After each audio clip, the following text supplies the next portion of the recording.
মৌচুমী গগৈ আপোনাৰ ওচৰলৈ আহিছো যে ভয়ংকৰ লাভ জেহাদৰ ঘটনা সংঘটিত হ'ল ইতিমধ্যেই আছু নেতা মাধুৰ্য বৰ্মন ইতিমধ্যেই সেই ঘটনাস্থলীতেই নিহত হৈছে বা মৃত্যু হৈছে যিগৰাকী যুৱতী আঘাতপ্ৰাপ্ত হৈছিল জিএমচিএইচত চিকিৎসাধীন অৱস্থাত আছিল বৰ্তমান যুৱতীগৰাকীৰ স্বাস্থ্যৰ অৱস্থা কেনে ধৰণৰ আপোনাৰ পৰা জানিব বিচাৰিম মৌচুমী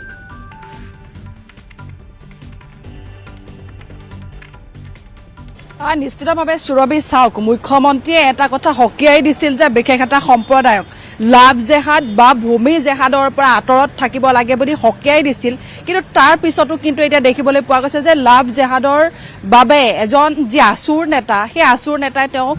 জীৱন হেৰুৱাব লগা হৈছে নলবাৰীৰ যিটো ঘটনা সেই ঘটনাটোৰ সন্দৰ্ভত আপুনি ইতিমধ্যে অৱগত কৰিছে আৰু তাৰ পাছতে কালি যিটো ঘটনা সংঘটিত হৈছিল সেই ঘটনাটো মই নিশ্চয় জনাম দৰ্শকসকলক কিন্তু এটা কথা ক'ব লাগিব যে সেই ঘটনাটোৰ পাছত আসলে যিটো এটা পৰিস্থিতিৰ সৃষ্টি হৈছে সেই পৰিস্থিতিৰ চাঞ্চল্য এতিয়াও মাৰ যোৱা নাই নলবাৰীত সমান্তৰালকৈ গুৱাহাটীতো আপুনি যদি চাই যে জিএমচিএইচত মই উপস্থিত আছো যোৱা নিশা 12 মান বজাত যিগৰাকী আঘাতপ্ৰাপ্ত হৈছিল মৃদু মুদ্ৰা ডেকা নামৰ যিগৰাকী 18 বছৰীয়া যিগৰাকী যুৱতী সেই যুৱতীগৰাকী ইতিমধ্যে নিশাই আচলতে লৈ অনা হৈছিল গুৱাহাটী চিকিৎসা মহাবিদ্যালয়লৈ এতিয়াও বৰ্তমান সময়তো তেওঁ চিকিৎসাধীন হৈ আছে আপুনি যদি চাই যে যেহেতু ইতিমধ্যে আপুনি উল্লেখ কৰিছে যে এক বিশেষ সম্প্ৰদায় বা মুছলমান যুৱক বুলি আচলতে ধাৰণা কৰা হৈছে দুজন যুৱকে আক্ৰমণ কৰাৰ কথা ইতিমধ্যে পোহৰলৈ আহিছে কিন্তু যিগৰাকী যুৱকৰ ওপৰত বা অভিযোগৰ আঙুলি আছে সেই যুৱকজন হৈছে যে আছিক খান যিগৰাকী মৃদু মুদ্ৰা ডেকাক পূৰ্বৰে পৰা আচলতে প্ৰেমৰ প্ৰস্তাৱ দিয়া আছিল আৰু প্ৰেম প্ৰত্যাখ্যান কৰাৰ বাবে কালি যি সন্ধিয়া ভাগত প্ৰায় 7 মান বজাত সেই ঘটনাটো সংঘটিত কৰিছিল আৰু যিগৰাকী আছু নেতা মাধুৰ্য বৰ্মন নামৰ যিগৰাকী যুৱকে প্ৰাণ হেৰুৱাব লগা হ'ল তেওঁ হৈছে মৃদু মুদ্ৰা ডেকাৰ ভাতৃ আৰু ভাতৃৰ সৈতে একেলগে সন্ধিয়া ওলাই যাওঁতে এই যিগৰাকী আছিক খান নামৰ যিগৰাকী যুৱক সেই যুৱকজনে আচলতে চুৰিৰে আক্ৰমণ কৰিছে আচলতে কেৱল কালিয়ে নহয় পূৰ্বেও আচলতে এই মৃদু মুদ্ৰা ডেকাৰ ঘৰত গৈ এই যিজন আছিক খান নামৰ যিজন যুৱক তেওঁৰ যি অভিযোগ আছে যুৱকজনৰ প্ৰতি সেই যুৱকজনে গৈ মৃদু মুদ্ৰা ডেকাৰ ঘৰত গৈ ভাবুকি প্ৰদান কৰিছিল পূৰ্বে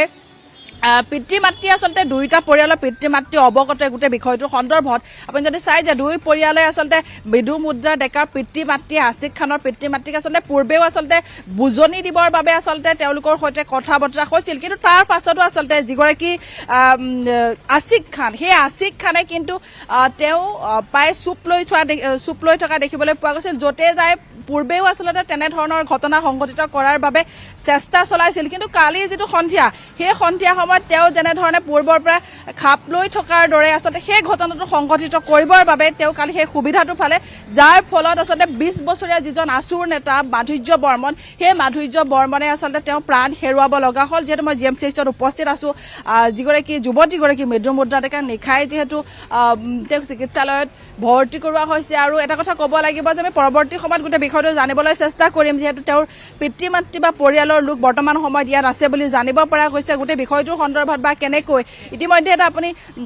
ভাষ্য শুনাইছে নিশ্চিতভাৱে যে কেনেধৰণে আচলতে ৰ'জৰ নামটো লৈছিল আৰু তেনে ক্ষেত্ৰত যিগৰাকী আছিক খান অৰ্থাৎ তেওঁক ওৰফে ৰ'জ বুলি জনা যায় সেই ৰ'জে আচলতে ঘটনাটো সংঘটিত কৰিল নেকি কাৰণ যুৱতীগৰাকীৰ মুখত ৰ'জৰ নামটো আচলতে স্পষ্টকৈ শুনা গৈছিল আৰু তেনে ক্ষেত্ৰত আচলতে গোটেই বিষয়টো ইতিমধ্যে নলবাৰী আৰক্ষীয়ে আচলতে তদন্ত আৰম্ভ কৰিছে আৰু তেনে ক্ষেত্ৰত এই যিগৰাকী বিশেষ সম্প্ৰদায়ৰ যিগৰাকী যুৱক সেই যুৱকজনৰ ক্ষেত্ৰত বা বৰ্তমান সময়ত তেওঁক আটক কৰিবলৈ সক্ষম হোৱা নাই আৰক্ষীয়ে ইতিমধ্যে তদন্ত প্ৰক্ৰিয়া আগবঢ়াইছে কিন্তু এটা কথা ক'ব লাগিব যে মুখ্যমন্ত্ৰীয়ে কোৱাৰ দৰে এই লাভ জেহাদ বা ভূমি জেহাদ একাংশ আচলতে যিসকলক এটা সম্প্ৰদায়ক আচলতে যেনেধৰণে মুখ্যমন্ত্ৰীগৰাকীয়ে ধমকি দিছে তাৰ পাছতো মুখ্যমন্ত্ৰীৰ ধমককো সেও কৰি আচলতে এনেধৰণৰ যি ঘটনা কাৰণ আপুনি যদি চাই যে এয়া লাভ জেহাদৰ দৰে এটা ঘটনা তেনে ক্ষেত্ৰত যদি আপুনি চাই যে যিজন যুৱকজন হৈছে ইছলাম ধৰ্মাৱলম্বী যুৱক আৰু তেনে ক্ষেত্ৰত তেওঁ প্ৰেমৰ যি যুৱতীগৰাকীয়ে প্ৰেমৰ প্ৰত্যাখ্যান কৰাৰ বাবে আচলতে এনেধৰণৰ ঘটনা সংঘটিত কৰিলে বুলি পৰিয়াল বা যি স্থানীয় লোক সেই লোকৰ পৰা জানিব পৰা গৈছে আৰু পৰৱৰ্তী সময়ত আচলতে আৰক্ষীয়ে কেনেধৰণে তদন্ত প্ৰক্ৰিয়াটো আগবঢ়াই নিয়ে সেই ক্ষেত্ৰত আচলতে লক্ষণীয় হ'ব কিন্তু বৰ্তমান সময়তো যিগৰাকী যুৱতী মৃদু মুদ্ৰা ডেকা বৰ্তমান সময়তো চিকিৎসাধীন হৈ আছে বুলি জানিব পৰা গৈছে বৰ্তমান তেওঁ সংকটমুক্ত বুলি জানিব পৰা গৈছে নিশা ভাগত তেওঁ যিহেতু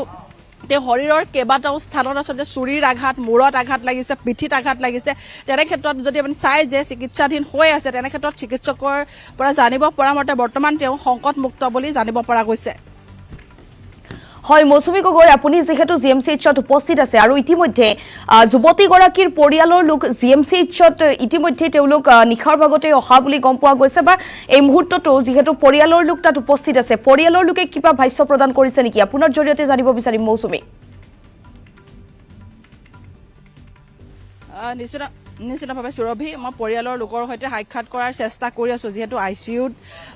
তেওঁলোকৰ যিটো ফ্ল'ৰ আছে আমাক ভিতৰলৈ যাবলৈ হোৱা দিয়া নাই কিন্তু পৰৱৰ্তী সময়তো আচলতে তেওঁলোকৰ পৰা গোটেই বিষয়টোৰ সন্দৰ্ভত মই জনাৰ চেষ্টা কৰিম ফোনযোগেও তেওঁলোকক সংযোগৰ চেষ্টা কৰি আছোঁ তেওঁলোকৰ সৈতে কথা পাতি আচলতে গোটেই বিষয়টো কেনেধৰণে হৈছিল বা কাক সন্দেহ কৰে আচলতে যেনেধৰণে অভিযোগৰ আঙুলি উঠিছে যিগৰাকী আছিক খান সেই আছিক খানে আচলতে ঘটনাটো সংঘটিত কৰিল নেকি বা